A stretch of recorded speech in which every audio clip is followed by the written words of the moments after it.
안녕하세요. 저는 광진구 자양동에 있는 오늘의 교회를 섬기는 목사 백상욱입니다. 하나님께서는 세상을 어떻게 하나님의 뜻이 성취되도록 경영하실까요? 하나님의 뜻을 이루기 위하여 하나님이 사용하는 사람은 선한 사람, 믿음의 사람, 의로운 사람만은 아닌 것 같습니다. 세상에는 악이 관영하고 아직 하나님의 나라가 이 땅에 이루어지지 않았기 때문에 하나님께서는 종종 악인의 악을 사용해서도 하나님의 선한 뜻을 이루기 위하여 그렇게 일하실 때가 있는 것 같습니다. 오늘 본문에는 악인의 악을 사용하여 하나님의 심판을 이루시는 모습이 나타나 있는데요. 오늘 하나님의 말씀은 열왕기하 9장 14절부터 26절까지의 말씀입니다. 먼저 말씀을 들어볼까요? 열왕기하 9장 14절에서 26절 말씀입니다.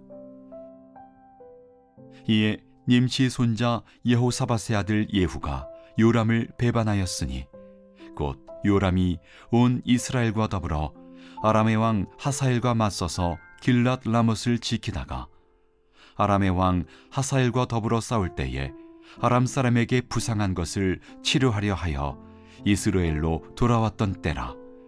예후가 이르되 너희 뜻에 합당하거든 한 사람이라도 이 성에서 도망하여 이스라엘에 알리러 가지 못하게 하라 하니라.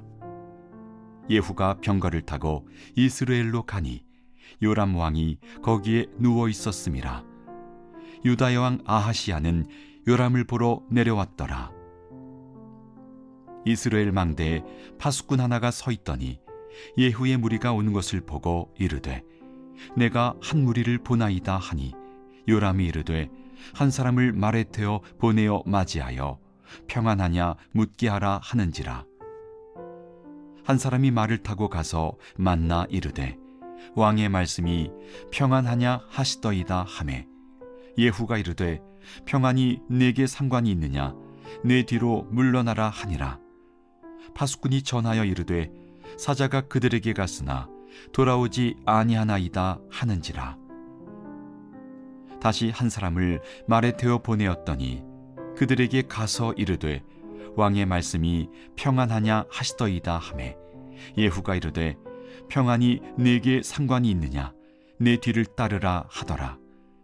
파수꾼이 또 전하여 이르되 그도 그들에게까지 갔으나 돌아오지 아니하고 그 병거 모는 것이 님시의 손자 예후가 모는 것 같이 미치게 모나이다 하니 요람이 이르되 메우라 하매 그의 병거를 메운지라. 이스라엘 왕 요람과 유다 왕 아하시야가 각각 그의 병거를 타고 가서 예후를 맞을세 이스라엘 사람 나봇의 토지에서 만나매 요람이 예후를 보고 이르되 예후야 평안하냐 하니 대답하되 내 어머니 이세벨의 음행과 술수가 이렇게 많으니 어찌 평안이 있으랴 하더라.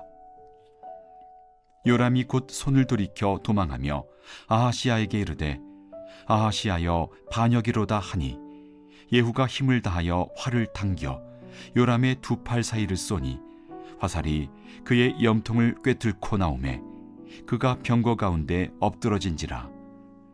예후가 그의 장관 빗갈에게 이르되 그 시체를 가져다가 이스라엘 사람 나봇의 밭에 던지라.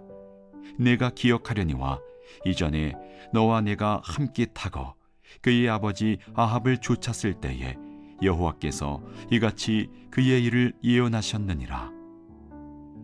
여호와께서 말씀하시기를 내가 어제 나봇의 피와 그의 아들들의 피를 분명히 보았노라.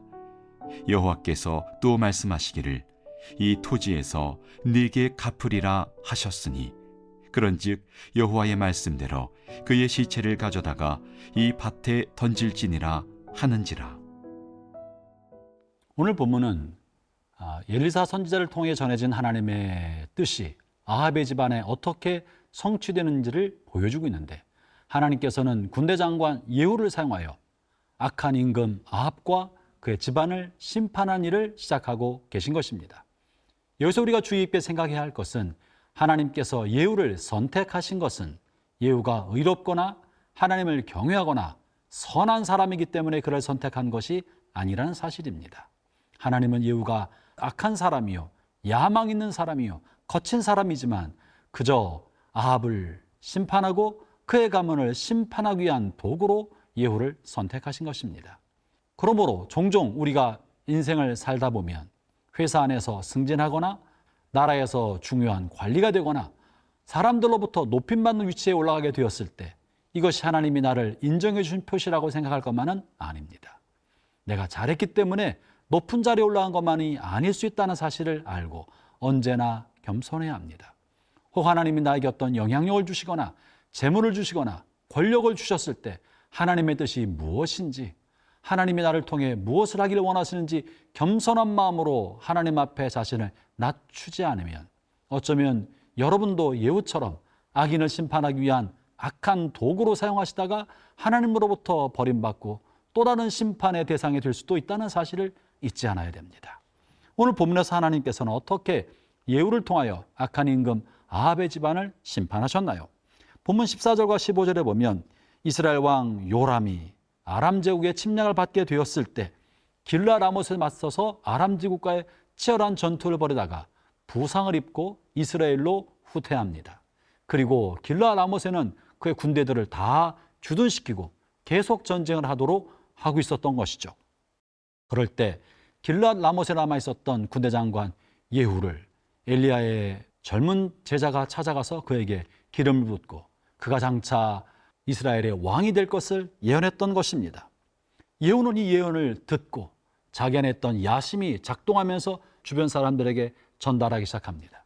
그러자 주변에 있었던 다른 장수들도 예후의 과격함과 잔인함과 또 권위적인 모습을 알았는지 혹은 아합 왕의 학정에 시달렸던지 어찌 되었든지 간에 즉시로 예후를 왕으로 옹립하고 아무도 그 앞에서 다른 말을 하지 못하고 자신의 군주를 지키지 않았습니다. 그러자 예후는 요람 왕에게 이 말이 전달되지 않도록 입단속을 시킨 후에 아합의 자손인 요람 왕을 치러 내려갔던 것입니다. 그 저는 본문 16절에 묘사된 내용인데요. 제가 읽어보죠. 예후가 병거를 타고 이스라엘로 가니 요람 왕이 거기에 누워 있었습니다. 유다 왕 아하시야는 요람을 보러 왔더라. 사랑하는 형제자매 여러분, 하나님께서는 악인의 악을 통해서 악인을 심판하는 하나님의 역사를 하신다는 사실을 잊지 말고 혹 여러분의 주변에 악인이 승승장구하게 될 때 하나님이 그를 인정해서가 아니라 그의 악을 통하여 하나님께서 무언가 하신 일이 있다는 것을 믿기를 바랍니다. 우리가 살아가는 이 세상은 아직 하나님의 나라가 되지 않아서 하나님의 공의와 하나님의 사랑이 강물처럼 세상을 덮고 있지는 못합니다. 악인의 악도 하나님의 도구의 하나라는 사실을 겸손히 인정하고 하나님의 선한 뜻이 땅에 이루어지기를 그리고 예수 그리스도의 그 나라가 오기를 예수님의 재림으로 말미암아 하나님 나라의 땅에 완성되기를 위하여 기도하며 하나님의 은혜를 구하는 삶을 살아가기를 바랍니다.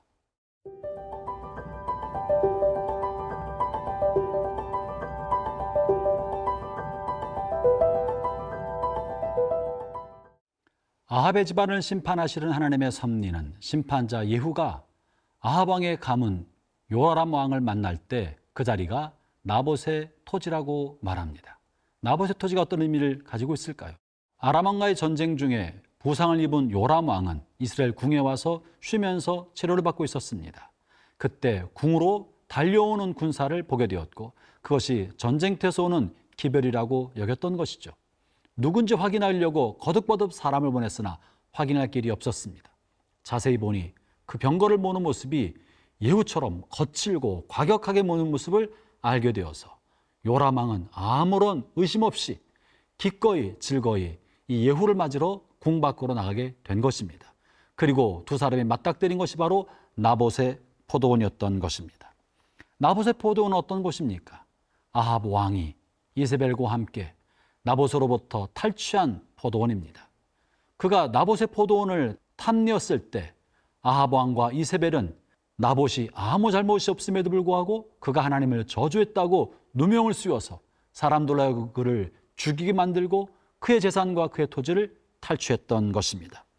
나봇의 무지한 피를 흘린 것에 대하여 하나님께서 분노하셨고 이것에 대해서 반드시 심판하시겠다고 약속하셨던 것이죠.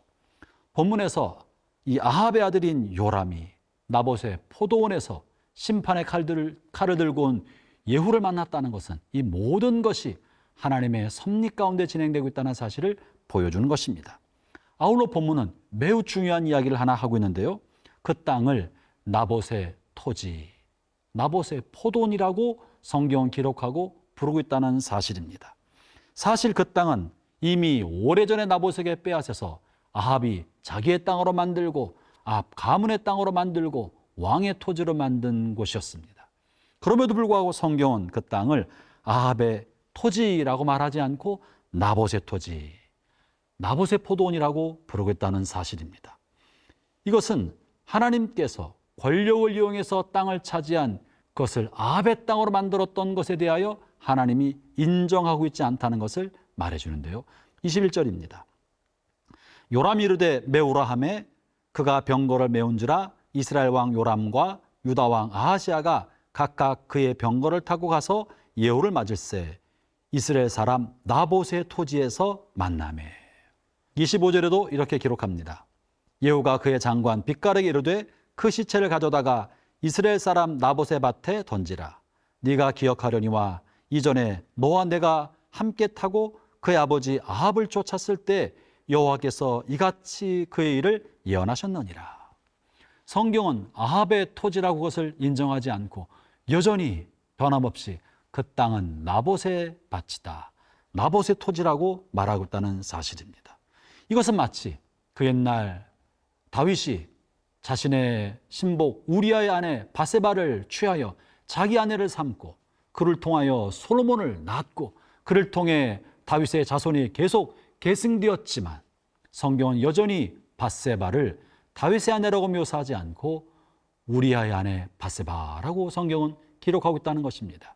심지어 마태복음 1장에 예수님의 족보를 기록할 때도 바세바를 명칭할 때는 우리아의 아내 바세바에게서라고 말하고 있다는 사실입니다.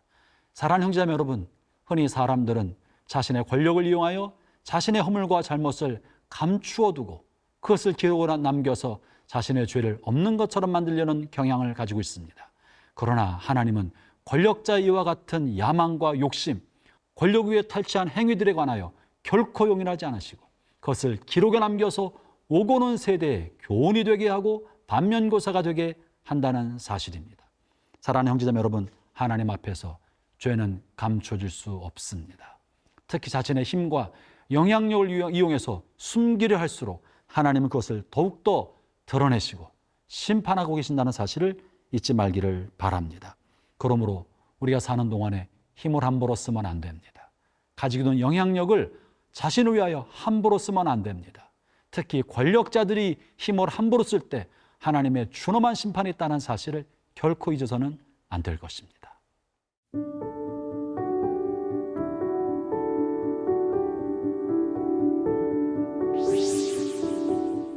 하나님 아버지, 우리가 그리스도 안에서 용납되고 용서함 받아서 우리의 허물과 실수에도 불구하고 하나님의 자녀가 되고 하나님 나라를 유산으로 받게 되었지만 힘과 권력을 이용하여 탈취하고 악을 행할 때 하나님이 그 잘못을 결코 모른다고 하지 않으신다는 것을 알게 되었습니다. 이 땅에 사는 동안에 언제나 겸손하고 하나님을 두려워하면서 우리 남은 생애를 살게 하여 주옵소서. 예수님 이름으로 기도합니다. 아멘.